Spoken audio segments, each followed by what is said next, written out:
Good morning and welcome to episode 2 of Cervello Live, the Facebook Live designed to help people. Oh, we're live on the audio as well, which is good to know.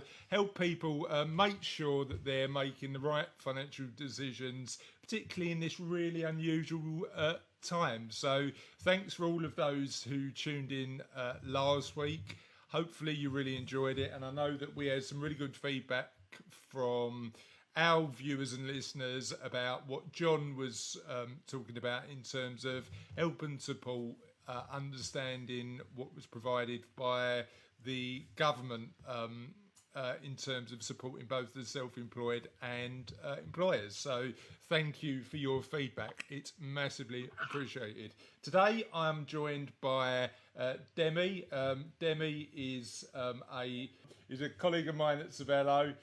He's an amazing financial planner, loads of experience. He's now expanding on your screen as we speak. The challenge you've always got with this sort of stuff, Dem, is it is a bit of a learning curve. So we're using the technology for the first time, and it doesn't work perfectly all the time, but our audience can see you now. So how are you? Fantastic. Good morning to everyone, and I can hear you loud and clear, Chris. Amazing, great stuff. So what I want to do today, then, is just share some knowledge that might be useful to our listeners and our viewers. I'm going to be talking about financial planning, particularly when it comes to strategy versus tactics, and when it comes to managing your financial affairs, what you need to be focusing on. I'm going to be talking to you about some books that I'm reading at the minute that I'm finding really useful, particularly currently in times of crisis. We had a couple of questions last week that I want to answer because we've gone away, we've done the research, and we've got some answers to those questions. And I want to then introduce you, and you're going to share with us some insight in terms of what you can potentially do to make sure that even though we're in a time of particular challenge, what we can come out of this and focus on positively for our financial futures. So can you just a 2-minute recap before we dig into it, what people are going to be hearing from you today, Deb?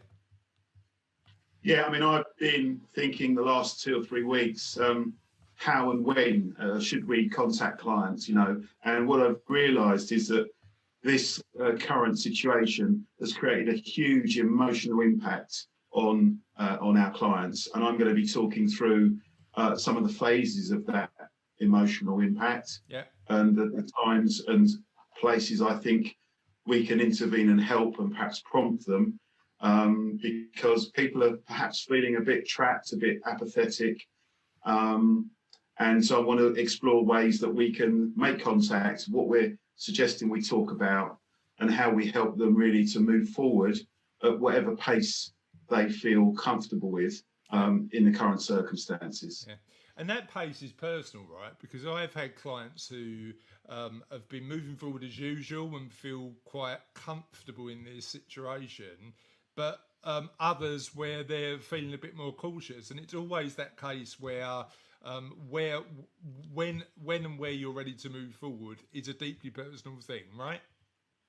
Yeah, and of course it varies between clients, many of whom of mine are small to medium-sized businesses. They've got a challenge which is external to them. They've got staff, they've got a business that they're worried about, even before they start to look at the very personal side. Yeah. So yeah, you're right. There's a whole raft of different impacts depending on your circumstances. Right. Try to cover perhaps people that are working in small business, and also people that are employed as well, because obviously they've got perhaps a slightly different set of challenges. Yeah, agreed. So what I want to do before we do that is talk to you a little bit about one thing that we find is really useful to share with clients, which is splitting, when you're building your financial plan, splitting it into 2 essential elements, and they're both really important. It's number 1, tactics, it's creating the plan, and it's number 2, strategy. It's actually taking the action you need to move forward. And I'd always suggest that strategy comes first.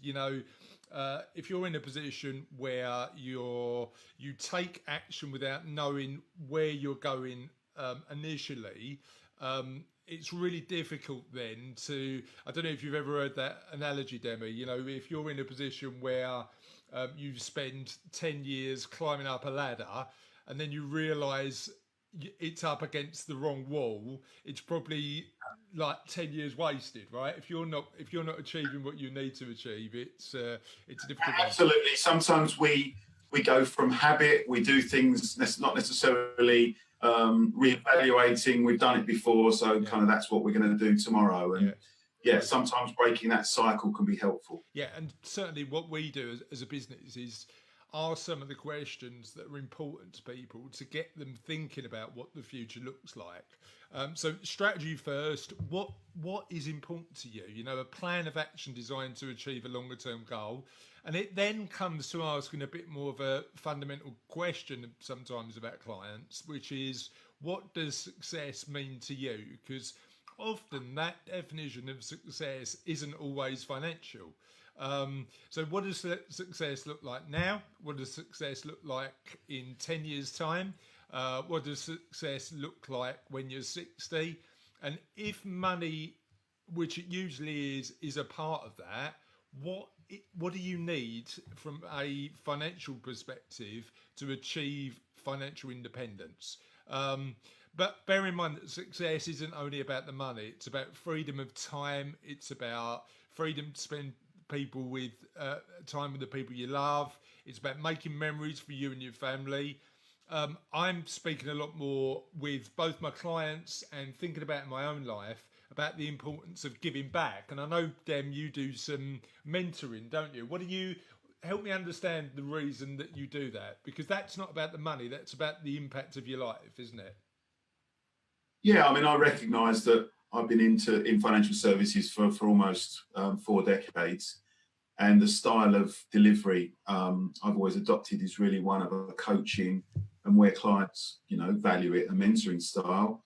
And I realised that that's got, you know, uses outside of financial, outside of my profession. And I do spend some of my time working for a small youth charity, mentoring and coaching young people. Yeah. That also helps me reflect on the way that I deliver in financial services. And they're both joined up in that sense. Yeah, so very much a coaching style, and getting to understand and help people. Specifically, you've already mentioned that everybody's an individual, and it's a very much an individual solution that we'd be trying to work to. Yeah, and it's really interesting because, you know, when I'm speaking to clients, a lot of the conversations I have are about the money, but also what does your life mean? You know, what if you were to suffer the worst fate and die? What would your life mean, and how do we make sure that you're doing more of what you love?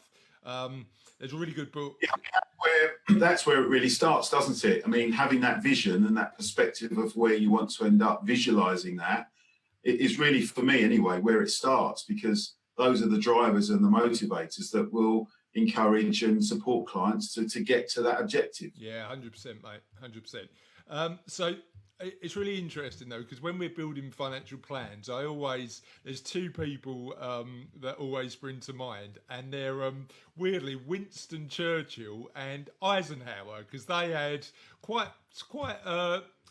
big in terms of like being a wartime prime minister and a general in the war who then became American president. And their perspective on plans was really interesting, because they felt that plans actually were of little importance. Churchill said plans were of little importance, but planning is essential.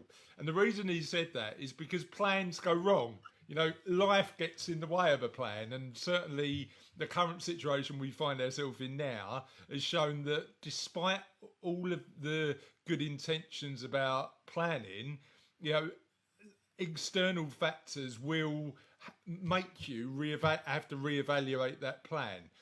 But the important thing, and Churchill realised this, and Eisenhower realised this, and people throughout the centuries have realised this, it's the importance of thinking about what you want to achieve and taking the action you need to get there. So the importance of building a financial plan or a life plan or whatever it may be isn't in the actual plan, because that will always be changing.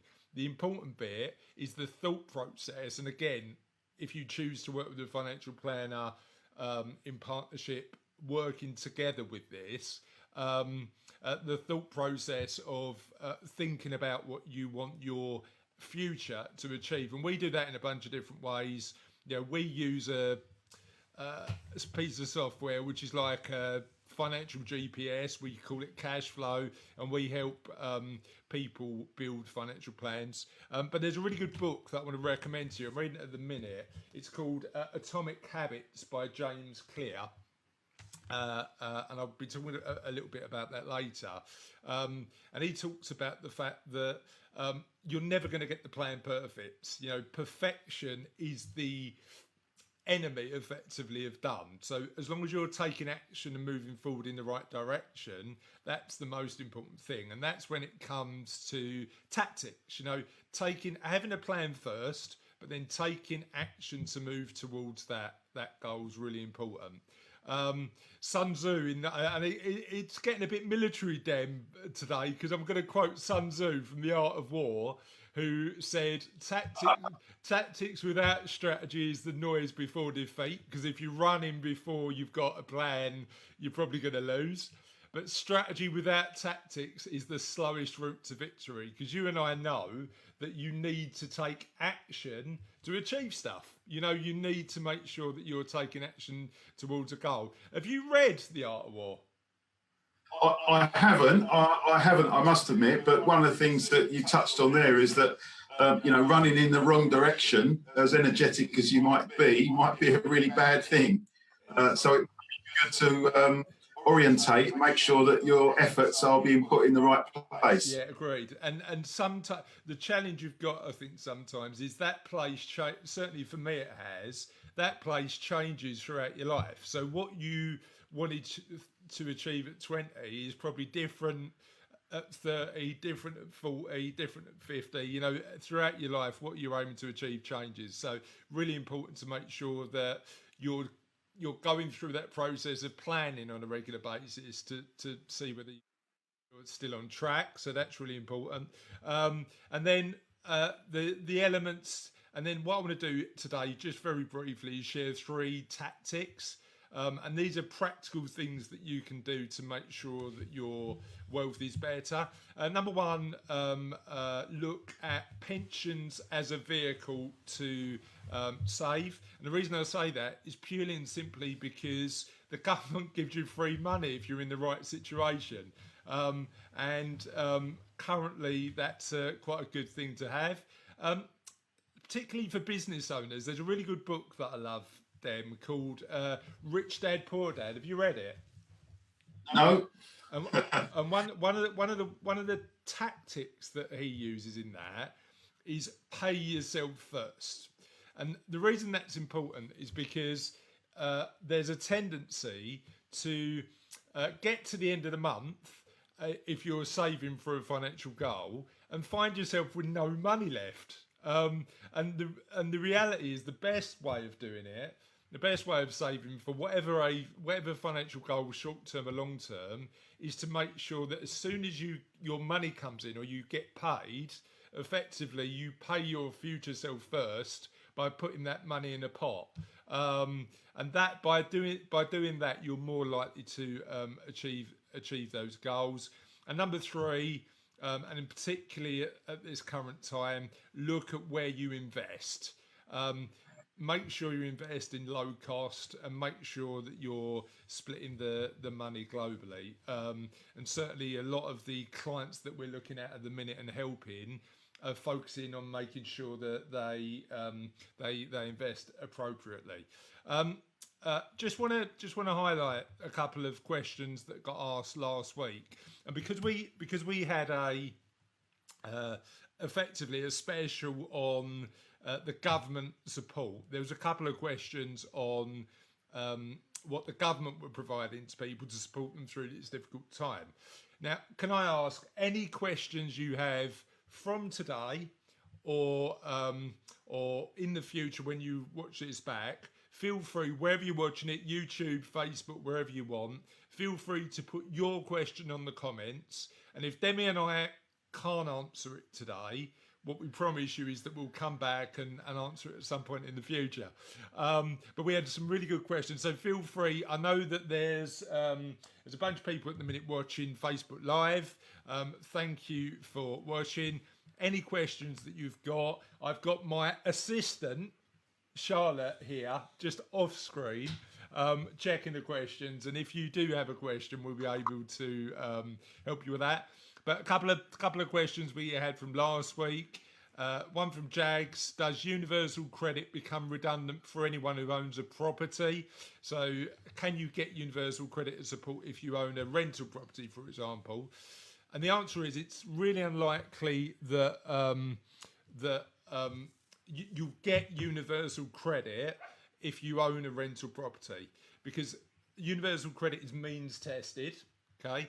And means testing includes property. So if your property is worth more than 16,000, which it's likely to be, you're going to be in a situation where you're not likely to get it. One exception there, it's the property which isn't your main home. So for the question that Jags has asked, if you've got a rental property, that's definitely excluded. If you own your own home, clearly you will be entitled to universal credit because that's exempt. But that 16,000 limit includes cash and money in bank and building society accounts, national savings and investments, and stocks and shares. But there's a couple of small exceptions you need to be aware of. One of them, and there's loads, we'll put on the show notes a link to the government website that talks about this. One of them is if you've bought a property and you haven't moved in yet. So you're not living there, it's not your home yet, you've bought it but you haven't moved in. Effectively, that is exempt for 6 months. And I don't know about you, Dan, but I'm finding that a few people at the minute have either exchanged contracts, but actually, because of the circumstances, haven't moved into their homes. Yeah, that's right. And in fact, I've had a couple of clients who it's been really crucial for, but they did exchange, they'd already exchanged that they did complete. Unfortunately, two of the clients I'm thinking of managed to complete pretty much the day before the government really brought down the shutters. Yeah. So it's a mixed bag of feedback, really. Yeah. Again, it might be a discussion with the client to look beyond the headline of I can't complete or I can't exchange, just to see what impact that's got elsewhere in any plan that they might have had. And even if it's just to talk through that, because obviously moving house is stressful at the best of times without the uncertainty of an open-ended delay. Yeah, 100%. But the good news is, if somebody had lost their work but completed and did need short-term financial support, for 6 months they would be entitled to universal credit, which is something that people probably don't know. Trev Robinson, thanks for your question, Trev. If you are furloughed and you ask for a rent holiday, can you ask for a rent holiday? Like, there's plenty of stuff out there about mortgage, people with mortgages being supported at this time because of the fact that you can have a 3-month payment holiday off your mortgage. Now, bear in mind that people with mortgages, that's not a payment holiday where the capital on the mortgage is just written off. That goes on the end of your mortgage. But they have provided clear terms to support renters as well. And the challenge you've got is the government have said, you still have got to pay your rent. Okay, so you're still in a position where you've got to pay your rent, but they don't want anybody turfed out of their homes at this particularly challenging time. So what the government have said is, one other really important thing, the mortgage deferment applies to buy-to-let properties as well. Okay, so even if you're a landlord and you've got a buy-to-let home, you can go to your lender and apply for a break in your payments. And one of the reasons the government's done that is not only to take the pressure off of landlords, is to take the pressure off of tenants. And they're recommending that if you are a tenant who's going to struggle with rent over the next couple of months, the first protocol is to have a conversation with your landlord. However, what they've also done is effectively stop all evictions. So they've ceased from the 26th of March. All landlords need to give renters at least 3 months' notice if they intend to seek possession.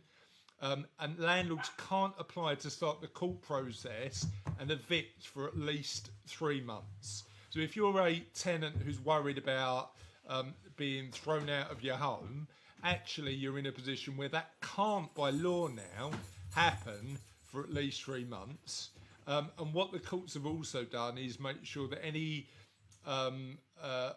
evictions going through the process are effectively stopped. So nobody's homeless at this present part of time. If I was a tenant right now, Dem, what I'd do is first port of call, speak to your landlord, because I think you're in a position where the support that the support that your landlord can give with a bit of a open and honest conversation is probably where I'd start. What do you think? I totally agree, and the same applies to those businesses that I look after where they're commercial tenants, and also you may or may not be able to get hold of your landlord on the telephone. So an email to follow up with that, saying that you have tried to contact them, I think is also very important, so that there is an audit trail of the efforts and attempts you made to talk through them. Yeah, absolutely right. We've had a couple of comments in. Trev said morning, so morning Trev. Hopefully that was useful, and hopefully that answered your question from last week. And Sean just made a comment about The Art of War. Yeah, I agree. The Art of War is an amazing book, Sean, and certainly when it comes to just strategies for life, I find books like that really, really useful. Dem, what I want to do is talk a little bit about what you're doing with the clients at the moment, and in particular, how we help people plan through challenging times. And I know you've got a bit of an insight to share in terms of that. So talk to me about how people are feeling at the minute. Well, that's the thing. You've mentioned Eisenhower, Winston Churchill. I mean, what we're realising at the moment is that the times are extremely serious, and the emotional impact is perhaps akin to that period of time when there was conflict. It doesn't feel like it's too dissimilar for generations that have never actually lived through that. So the emotional impact really has, I think, been felt by all of us. And I've been sort of thinking about, where are my clients, trying to put myself in their shoes. And I came across some interesting research by Dr. Kubler-Ross, which was done in the 60s, actually. And it was to do with the emotions around grief and how we cope with that. And it's a very simple 5-stranded pathway that she identified. And it seemed to me this applied almost directly to the position that many of our clients are currently in. And the process really starts with feeling quite shocked, feeling at the second stage in a bit of denial. Is this really happening? I'm sure it'll only be a few days, we'll get through this perhaps it's all a bit overblown. And I remember people calling into radio shows and TV shows saying, it's all a fuss about nothing. And then, of course, what happens is that people start to get angry when there's a realization that they're frustrated, there's going to be a huge financial impact, perhaps their job is at risk, perhaps they know people that have been unwell. And then people in this 5-step program begin to kind of bargain with themselves. They begin to try and explain things away, or sort of do internal deals, or if they're perhaps particularly religious, start to look at what external things and try to make excuses and try and kind of fudge the issue. When they realise that some of those self-managing efforts are not really going to go anywhere, this is where many people get into, almost a depression. They really don't know what to do or where to turn. But the good news is that what comes after that, the last stage, is where people begin to accept the situation that they're in. Now that 5-step program, that changes all the time. It's not a one-way conveyor belt. You can move around on that. You can have simultaneous feelings of those 5, of shock, denial, anger, bargaining with yourself, depression, and acceptance. That's a moving feast. And so one of the things that we try to do, or we try to do with Cervello, is understand where our clients are on that, giving them opportunities to contact us by prompts, because people can really become a bit like a rabbit in headlights. They know they want to do something, but they're not sure what, and consequently they become paralyzed. Yeah. And I think one of the things that we can do is really help prompt our clients into some sort of action while these powerful emotions are, and they really are powerful emotions, are at play. And that might mean, initially helping clients to take stock, to tidy up and organise. I mean, one of the things we have got at the moment is we've got a bit more time on our hands than we normally have. So all those excuses, I must get that paperwork out, I must review this, I must do that. Yeah. When we're in the phase on that curve, which means we are accepting, we are able to move and do something, then perhaps we can seek some support to keep that feeling going. Yeah. If you've got that, been meaning to moment, this is now maybe the time to try and move things forward. I suppose it's interesting as well that that feeling of hopelessness sometimes you feel when situations are as extreme as they are. I know that personally, some of the feeling I feel better when I've taken back a bit of control. I feel better when I'm doing something proactive to, I can't change what's going on out there, but I can control what action I take. And I think certainly some of the clients that have said to us, look, let's carry on, and it's not business as usual, but we're going to carry on as and when.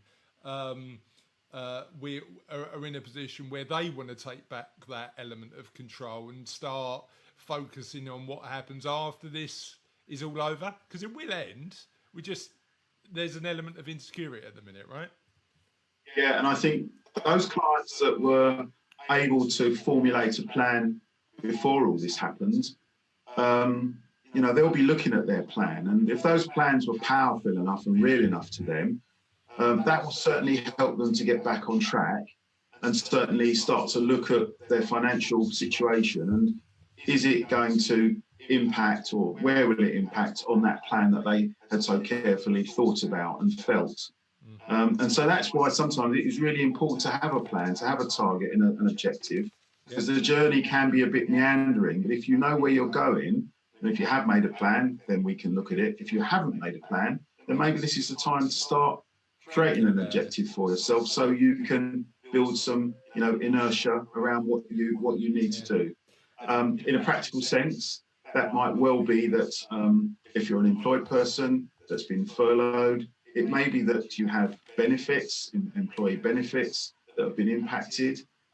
So you had a plan, you had some benefits via your employer, or perhaps if those benefits have been impacted negatively, this might be a time to take stock of how your plans are meeting the needs as they were 3 or 4 months ago, because things have changed. Yeah, I mean, in terms of, I suppose, two elements of that.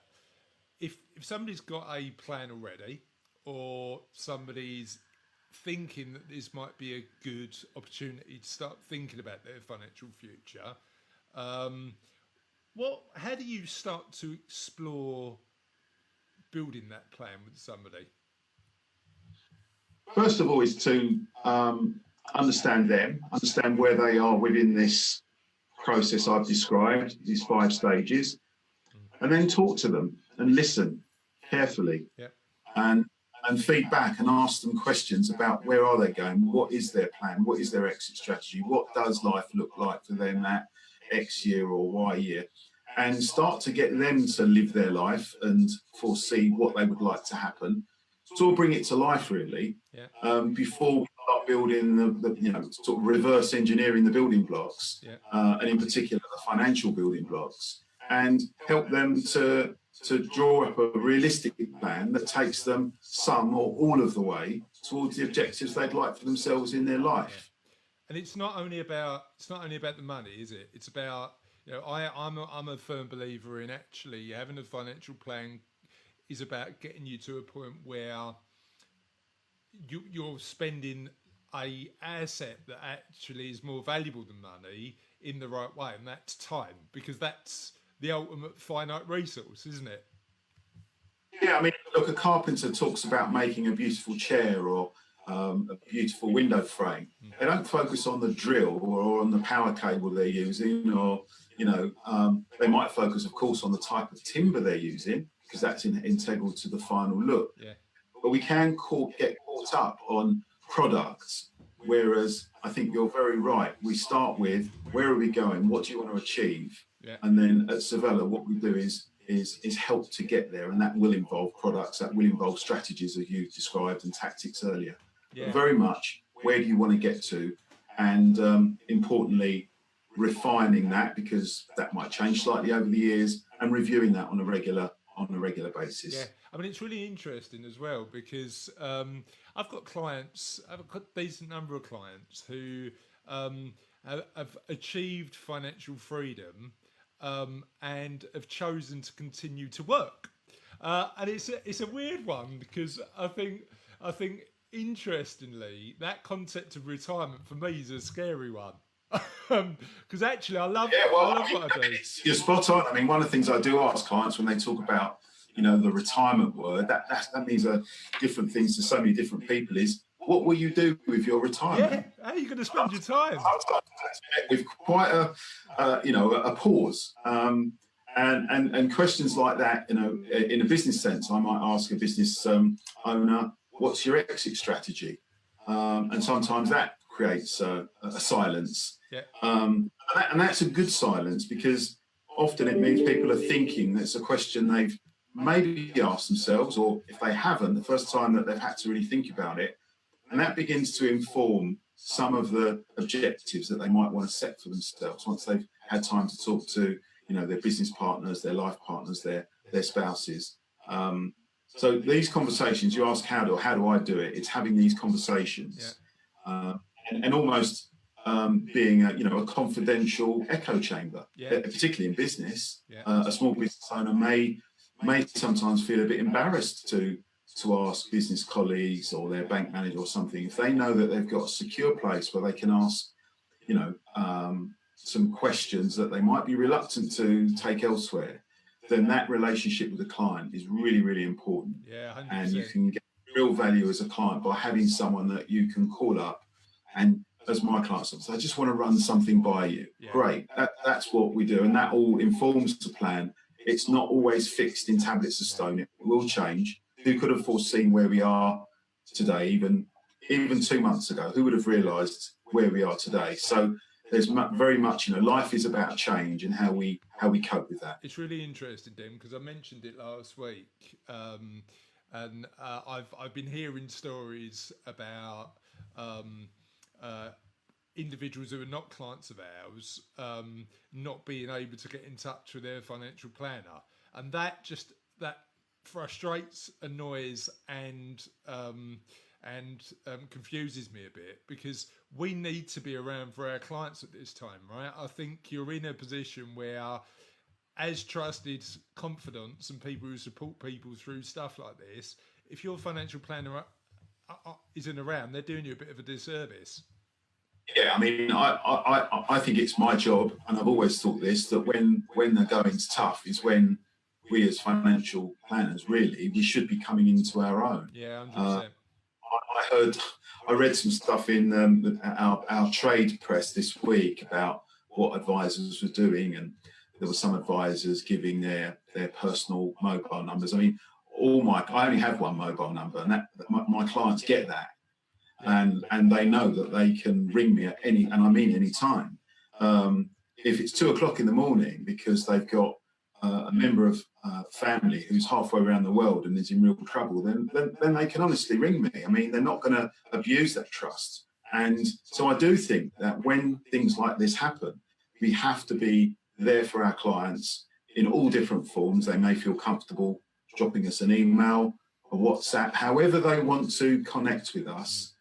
They may sometimes not feel ready to have if they're feeling depressed. I mentioned that was one of the 5 stages. They may not want a detailed conversation, but they might just want to reach out and say, look, we'd like to look at this in a week or two. At least they're prompting, they're breaking their cycle of being, almost feeling paralysed. But it's interesting because what we're finding with a lot of our clients is when we first went into lockdown, we were getting a lot of calls with clients saying, just tell me we're going to be all right. So just very reassuring calls. Reassurance. Yeah, Absolutely. Reassurance is so important. And as advisors, as people that have been working with clients for many years, we have seen some of these issues come up before. This one is quite unique, but there's always components that we're able to pick up on and talk through clients and look at some of the ways they might look to move forward. Yeah. I don't know if I'm going to go as far as giving out my mobile number and soliciting calls for 2 a.m. I'm normally well asleep by then, to be honest. I don't know if I'd want to be interrupted, but that's all good. I've done that. I've had the same mobile number. It's a bit sad, since about 1988, and clients have always had that. And there's only been 1 or 2 occasions where, no one's ever phoned me at 2 a.m. But of course, some clients work. They're perhaps on holiday. They're abroad. There's time frames there are time differences that might come into play.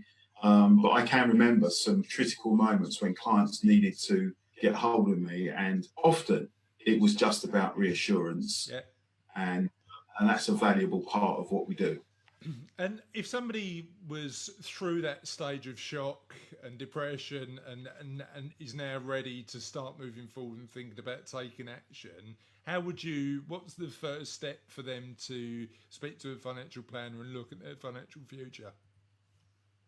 Well, normally I would try to meet them face to face. That's not possible at the moment. That's not going to happen. But with the wonders of technology, some of which we're using right now, I can get in front of people metaphorically and probably spend some quality time with them. It might be for 45 minutes to an hour, just getting to understand where they are, acknowledging the reality of their situation, but where they would like to go to, what's changed for them at the moment, which we all believe will be a very temporary change, but will have lasting impact. Yeah. And start to get them to think about what actions they need to take. That's perhaps on a business level, an individual level. If they're a small business, often those 2 sides of the coin are inextricably linked. So there's a combination of things.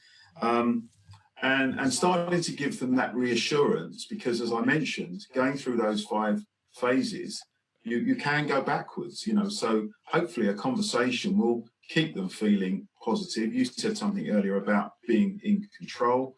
One of my clients rang me 2 weeks ago to say, look, we're probably going to need a mortgage holiday. We can see this coming up. You can't get through. Yeah. I think a lot of the lenders have now bolstered that side of things to give clients easier access. But I said, look, write them an email. You've then evidenced what you've tried to do, and just doing that will give you some breathing space and give you some positivity around the fact that you've taken control. You're not relying on a bank coming back to you. You've explained to them what needs to happen. To be fair to the banks, they've actually raised their game on that. I think, because I think in the early days, as you know, I'm not always that fair to banks. As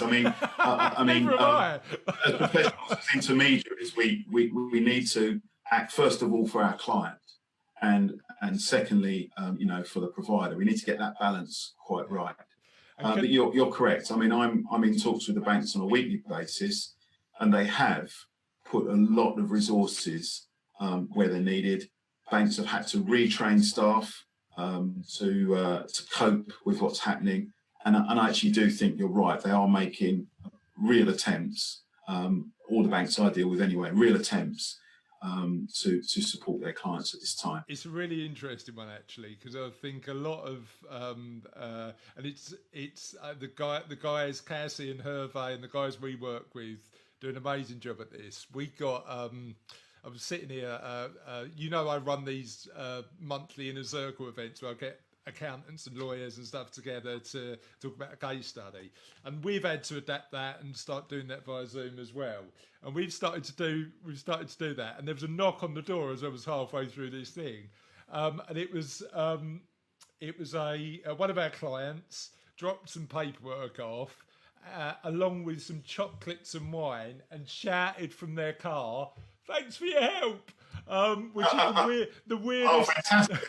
Yeah, I haven't had any chocolates and wine yet, Chris. I've had a couple of phone calls, but yeah, I mean, you'll have to speak to Cass about getting them delivered, mate. I mean, I don't know how we're going to do that. But the interesting thing, the reason for that was because we'd held, it was the Prudential, and I mean, they're not alone in terms of holding sort of large financial institutions to account. But we held the Prudential to account on behalf of this client, and she'd received a compensation check from the Pru, who quite fairly dealt with it really well once they'd got their head around what they needed to do. And I think part of our job, or part of what I see our job as doing, is acting as the advocates for our clients and holding those sort of institutions to account, right? Absolutely, 100%. It's very much integral, because we have an understanding of how those institutions work. We've been around them for, in my case, for many decades. Often when clients ring a product provider, they might be talking to someone who hasn't worked in the business very long. Yeah. Their policy or investment, pension, whatever it might be quite old. So getting access to the right information through somebody like Cervello is quite important. What you asked me earlier on a couple of books, I was embarrassed to say I hadn't read either of them, but one of the books that I do hold a lot of store by is a really simple book, actually, but the message is really powerful. It's really called good, My Cheese. And many people probably have heard of this, maybe read it.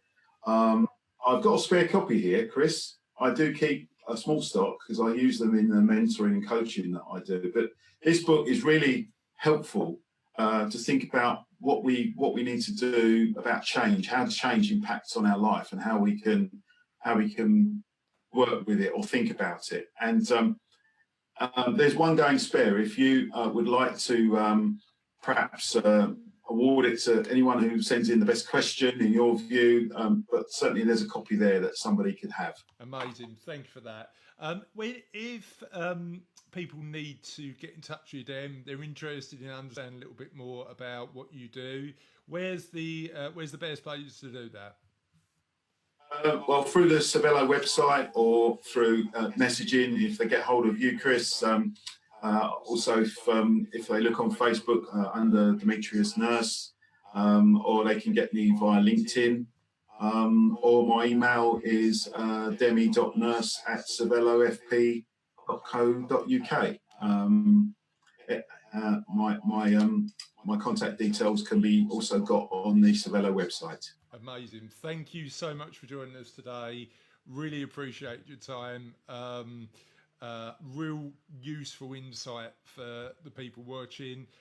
We'll see you next Thursday, bright and early, 9:30, for the next Cervello Live. We're in the process now at the minute of inviting some guests on who are going to deliver their own unique insight, and we've got lawyers, accountants, coaches, a bunch of different people coming on to share some useful things over the course of the next few weeks. But we'd like to know who we should potentially speak to who might be able to help our audience. So if you've got people you think might be useful to have a conversation with, feel free to let us know. That'd be amazing.